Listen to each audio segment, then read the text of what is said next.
Chapter 82. Loving Everything. In the next step, what you need to do is to give love to everything in the universe, Ruthorn continued.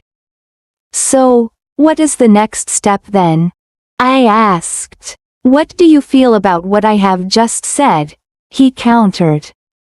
Well, to be honest, nothing. I replied, not quite sure about what he was driving at. I mean the word everything, he replied patiently, like speaking to a child. So everything and then. I stuttered. Ruthorn sighed and said, you may have to practice the skill of profound listening if you want to become a highly evolved being. Try to answer the question, what does loving everything mean?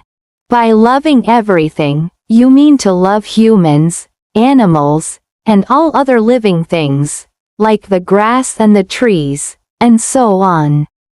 You probably don't mean lifeless objects, like stones, or the stars and the sky, do you? I said carefully. Of course, I do. I mean all things, every stone and every grain of sand, Ruthorn replied firmly. Why should we give love to those objects? I asked. Generally, people show love to things that are alive, because they think that this would only make sense if they can expect a response. When they think that they will not get anything in return, they prefer not to do it.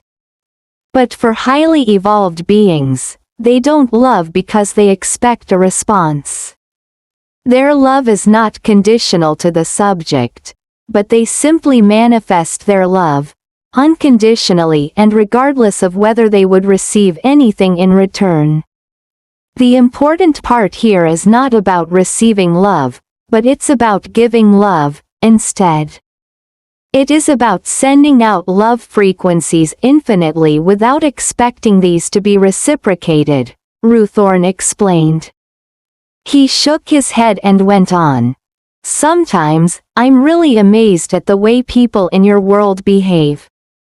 Although you don't believe in the concept of giving anything to lifeless objects, but when those objects make you unhappy or get in the way, for example, when you stumble over a stone, you would get angry at this thing and express your feelings and emotions in many words towards that object as if it were alive.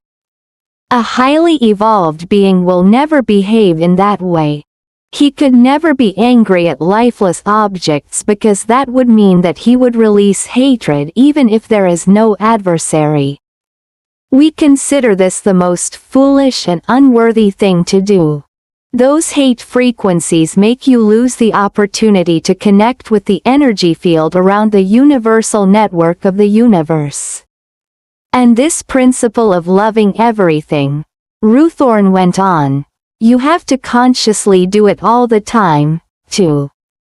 You have to send out these thought waves to everything around you, to your society, your country, your world, and, on the highest level, to the universe.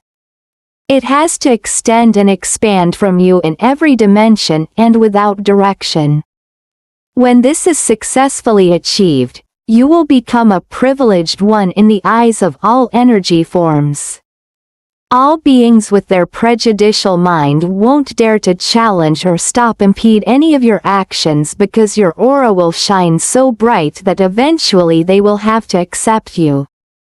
At the same time, you'll be loved by the highly evolved beings who can be found everywhere. Whenever and wherever you travel, they will always give you their warm welcome and anything that you need.